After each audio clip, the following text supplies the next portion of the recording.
Not a YouTuber, just like making videos. And in this video here, I am going to be defending the tragic mulatto. Now, there's an argument going about saying that, mixed people, mulattoes, these hybrids, can't speak on black issues. Or what do they know about being black? They're a mixed nut. What I'm saying? Their statements or their contributions to the cause is not valid. And mainly the people who have a gripe with these mulattoes speaking out are usually the bootlickers. People like Tommy Sotomayor, and people who may feel insecure about their own skin complexion and may feel a certain type of way. Maybe it's jealousy. And the funny thing is, when they feel that a mulatto can't talk about black issues, they have no problem when a white person talks about black issues if it fits their narrative.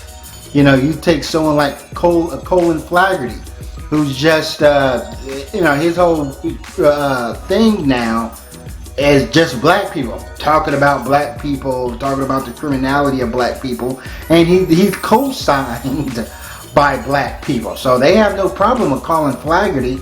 They don't.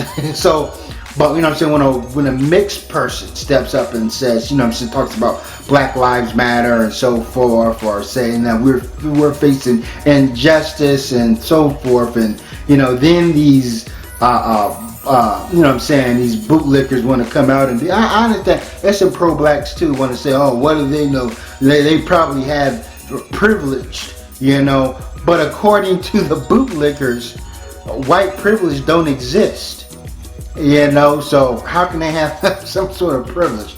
But anywho, but to say that a mulatto, didn't have a turbulent time here in America, and mulattoes haven't contributed anything to our progress is redundant. First, let me use some examples. Take Frederick Douglass. Frederick Douglass was mixed, and no, Frederick Douglass was not a house slave. They had him out there toiling in the fields. He got beat with that whip numerous times. He got into a fight with one of his slave masters, or what they consider a nigger breaker.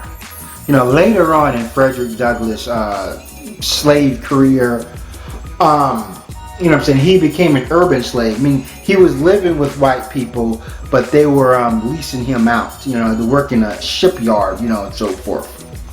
But somebody would, nobody's going to discredit Frederick Douglass to his contributions to the progress of black people.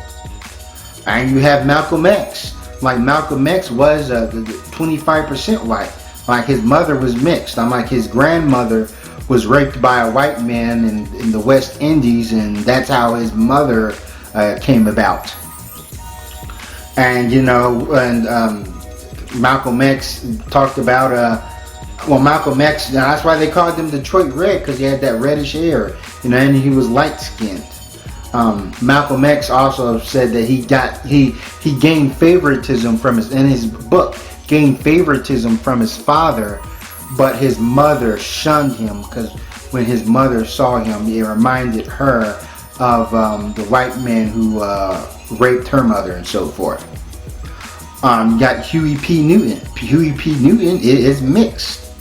And they had to shut him down, along with the rest of the Black Panthers. It's funny that nobody talks about what has became of Huey P. Newton after he was released from prison, or jail, or wherever he was locked up in. Supposedly they were slow poisoning his mind. When Huey P. Newton, his last days on earth, he was a dope fiend, a crackhead. And I'm pretty sure that was very discouraging for people that was about the cause, to see one of their idols, walking around like a clucker. Supposedly he died outside a crack house. So maybe there's some conspiracy saying that when he was in jail, they was doping him up. So, he came out, he was already addicted to that stuff. That's something to think about. And still, you had people that, even though not mixed, can almost, light-skinned blacks. You take someone like Rosa Parks, I'm like, she can easily pass for someone who's mulatto. Like, she had light skin, she had that quote-unquote good hair, but, she had to get up off that seat. She's like, hey, gotta go. Gotta go. Like Robin Harris. She had to get up out that seat. They didn't care how light-skinned she was. So yeah, light-skinned mulattoes, they face the rapture of white supremacy.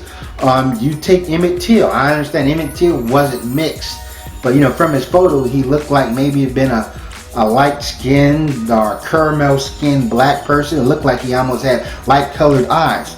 But in Mississippi, back in those days,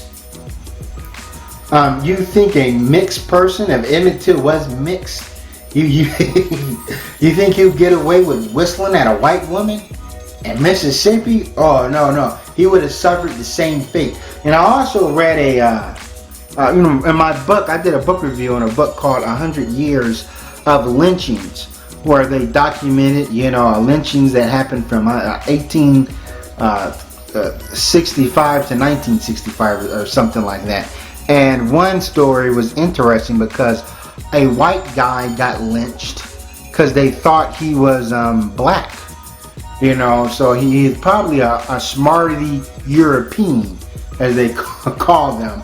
And maybe they mistaken him for a mulatto or just a light-skinned black person.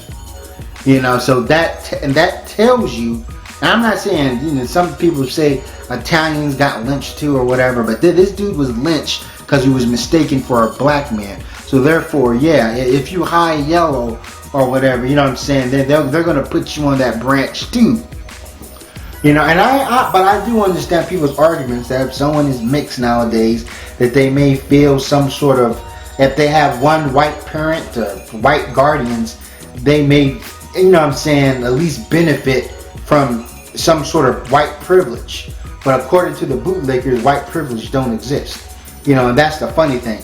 And if light-skinned or mulatto people do have some sort of benefits or privilege, a lot of it is from us black people. We give them privilege. I'm like, especially when it comes to light-skinned or mixed black women. Or mixed black, I know that's oxymoronic. We seek them out. There's a lot of dark-skinned blacks that just don't want a dark-skinned partner and so forth. Or we may have these connotations that light-skinned people are, not as hostile or maybe more intelligent and more attractive than dark skin. So some of that is on us, But when I look at the black community, the so-called black community, I see mixed people, I see light-skinned people. I'm like, light-skinned people, mulattoes, and a lot of times are living in the same neighborhoods as regular black folk. If there are regular black folk, because we're all mixed to some degree here in the hills of North America. So it's not like I go to a neighborhood and say, oh, well, this is the neighborhood where all the mulattoes and light-skinned people live. It's nice over here. No, A lot of mulattoes still work, same mediocre jobs as blacks, live in the same neighborhoods as blacks. Mulatto children may grow up in the suburbs or whatever, but a lot of people, white people who date outside their race, they live in a lot of them sometimes lower income type neighborhoods or mixed neighborhoods in the first place.